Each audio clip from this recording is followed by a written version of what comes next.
Salut, c'est Wapiti et aujourd'hui on va voir les classes en C# sur Microsoft Visual Studio 2010. On ouvre le programme et il est important de savoir ce que c'est qu'une classe, comment ça fonctionne. Donc on va créer un nouveau projet.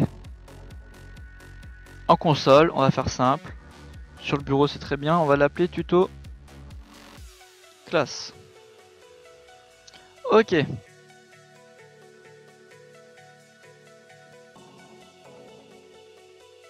Donc là, vous arrivez sur la classe principale de votre programme. C'est la classe programme.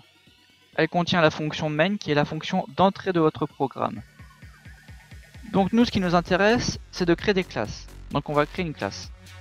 Un raccourci pratique, majuscule Alt C. Et vous arrivez directement à l'ajout d'un nouvel événement.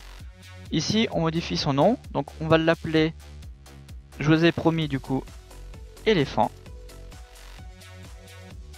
On l'ajoute. Donc on tombe voilà, sur notre classe qui a directement été ajoutée, éléphant. Celle-ci va posséder quoi? Des variables. Donc les variables, à toujours bien organiser. Quoi d'autre? Un constructeur. On va marquer simplement setter. Vous verrez pourquoi. Des setters. Getter. Prenez le réflexe de toujours faire ça. C'est très important d'organiser son code pour après s'y retrouver quand vous avez des gros projets. C'est beaucoup plus pratique. Vraiment faites-le. Je vous incite à le faire. Et ensuite on a les fonctions. Et même le mieux, hop. Parce que les setter getter ça prend vraiment beaucoup de place. Voilà.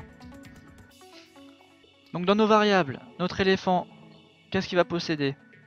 On va lui mettre private nombre, private int, nombre de pattes. Setter, qu'est-ce que c'est que setter? C'est le constructeur de notre classe qui est très rapide à écrire. On écrit setter, C-T-O-R, 2 fois sur tab et Visual Studio nous l'écrit pour nous. Des fonctions, on n'en a pas, getter setter, on verra ça après. On a notre variable nombre de pattes, mais qui n'a pas de valeur. On va lui attribuer la valeur dans éléphant. Nombre de pattes égale 4, parce qu'un éléphant ça a 4 pattes. Une fois que ça c'est fait, on peut tester directement notre programme ici. Comment construisons-nous un éléphant? On écrit éléphant. On va l'appeler Wapiti, parce que Wapiti c'est un éléphant. Enfin non, c'est pas un éléphant. Et on va écrire Wapiti égale new éléphant, parenthèse, point virgule. Toujours, très important. Ici, notre éléphant a été construit. Ici, on le déclare, on dit qu'il existe un éléphant qui s'appelle Wapiti. Et ensuite, on dit que Wapiti est un élément éléphant. Tu le construis maintenant. Point, non. Nombre de pattes. Et on voit très bien qu'il accepte pas du tout de nous donner la variable nombre de pattes, on verra pourquoi, égale 2. Donc par exemple on change sa valeur à 2 et ici on fait CW pour console.writeline. C'est un raccourci très pratique et on écrit Wapiti A plus Wapiti point NBD. Non, je me trompe. N B D E P A T T A P A T nombre de pattes. Si je pourrais arrêter de faire des erreurs, ce serait cool. Voilà. Nombre de pattes plus pattes. Voilà. Et donc ici, on voit qu'il nous plante une erreur. Pourquoi? Parce que comme il nous dit, il est inaccessible dans son niveau de protection. Et oui, Parce que regardez, nombre de pattes, en plus là j'ai fait une erreur, voilà. Pourquoi? Parce que c'est en private, et donc par exemple si je teste simplement de changer private en public, mais par contre c'est pas bien, il faut pas le faire. Là, et que j'essaie, vous voyez que ça fonctionne. Bon, le programme s'est exécuté, mais on va faire une petite protection, on va écrire console.readkey. Voilà, comme ça nous bloque. Wapiti a 2 pattes. Ok, c'est cool, je suis un éléphant, j'ai 2 pattes. Bon, c'est un peu absurde. Donc, comment on va faire? On va laisser notre variable en private. Parce que moi, je veux pas que tout le monde y ait accès. Je veux pas qu'on puisse modifier mon nombre de pattes. Puisque j'ai 4 pattes, je suis un éléphant, j'ai 4 pattes. Et par contre, je vais mettre ma souris en cliquant dessus sur nombre de pattes. Et je vais faire CTRL RE. Un encapsulage. Autrement dit, notre premier getSet. Donc je viens le couper et je vais les mettre dans getter et setter. Vous voyez que c'est une fonction public int nombre de pattes avec get et set. Get va permettre de récupérer la valeur nombre de pattes et set va permettre d'affecter la valeur nombre de pattes. Pour le moment, je vais laisser comme ça et vous allez voir. Je retourne dans le programme.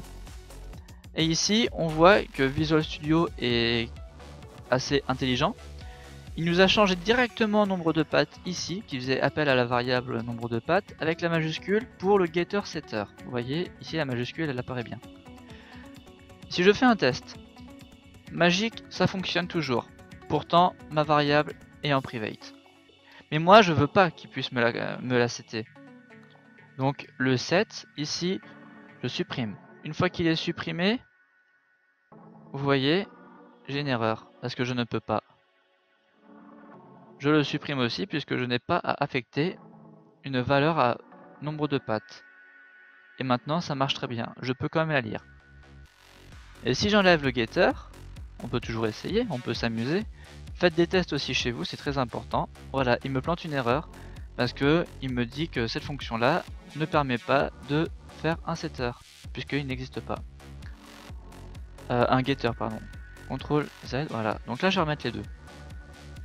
Comme ça, on est assuré que c'est comme si c'était un public. La fonction nombre de pattes fait directement appel à la variable nombre de pattes. J'espère que les getters, setters, c'est clair pour vous. On revient dans notre première partie. Et on va décider d'approfondir un petit peu les classes. Les classes, faut imaginer ça comme un ensemble de boîtes que l'on peut mettre les unes dans les autres. On a notre première boîte éléphant, ici. Hop. Voilà, notre première boîte éléphant qui contient ses variables, son constructeur, ses fonctions et ses getter setter. Programme contient, c'est la grosse boîte qui va englober le tout. Et moi par exemple, je veux faire un jeu où il y a des animaux qui se baladent sur un territoire. Et ben dans ce cas là, je vais construire un territoire, donc majuscule Alt C, que je vais appeler territoire, territoire.cs, ok. Et donc là, j'ai une nouvelle classe que je crée qui s'appelle territoire. Et le territoire, qu'est-ce qu'il va contenir? Je sais qu'il va contenir un éléphant. Donc je vais dire qu'il existe un éléphant. Un éléphant qui va s'appeler, bah du coup, moi, puisque je veux que je sois un éléphant. Wapiti. Point virgule. Donc bien sûr, on organise sa classe. Variable. Ou attribut. On peut dire les deux. Ou field aussi, pour champ en anglais. Setter. Fonction. Et les getter setter. Donc ici, j'écris setter, comme j'ai appris, hop, double tab, et ça s'écrit tout seul. C'est vraiment magique. D'ailleurs ici, j'ai oublié de préciser que c'est private. Il y a deux types de private sur en C#. Il y a si on n'écrit rien, elle est tout de suite en private, mais par contre je ne connais pas la différence entre le fait de l'écrire ou pas de l'écrire. On m'a juste dit une fois dans ma vie qu'il y avait une différence, mais qu'il était préférable d'utiliser la version en ayant explicitement écrit private. Il me semble que c'est au sujet des sécurités. On peut vraiment pas du tout avoir accès à la variable éléphant ici qui est en private. Que si on ne le met pas, il peut y avoir quelques failles. Enfin du moins, je ne suis pas sûr, je ne m'avance pas dessus. Mais mettez toujours private. Donc qu'est-ce qu'on va faire? À l'éléphant, on va lui mettre exactement la même chose que dans celui-là. Donc un nombre de pattes qui est égal à 4. Non, je fais des bêtises. Dans le territoire, il a un éléphant. Et donc l'éléphant, on va l'écrire ici. Donc Wapiti. Wapiti égale new éléphant. Voilà. Comme ça, on a notre variable Wapiti qui est de type éléphant, qui vient se construire dans le constructeur de éléphant. Et éléphant va se construire en faisant appel au constructeur de sa classe et va initialiser son nombre de pattes à 4.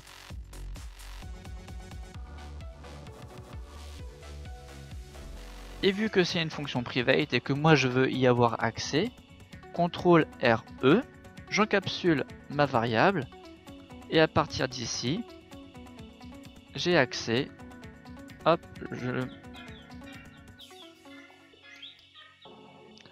je l'organise de ce type là dans Getter Setter.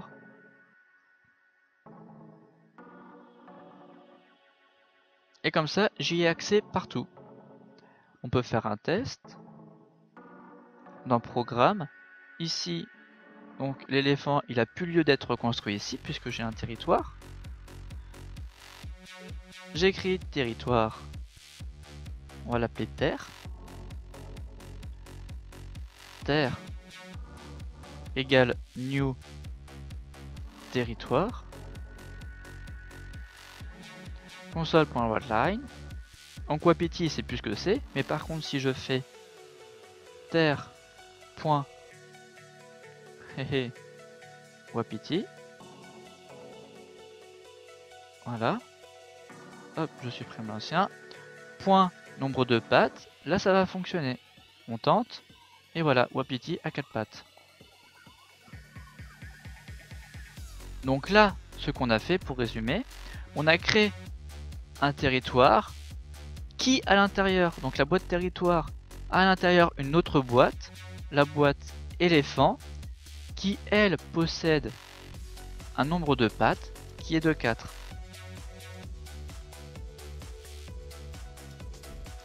Et on peut lui affecter et lire les valeurs ici si on veut. Je vais m'amuser à modifier mon nombre de pattes. Nombre terre. Donc dans le territoire terre, on peut imaginer qu'on a plusieurs territoires de créer. Donc si je fais terre.wapiti. Nombre de pattes égale 2, on va voir directement qu'il va m'affecter mon nombre de pattes à 2. Wapiti a 2 pattes. Donc voilà en ce qui concerne les classes.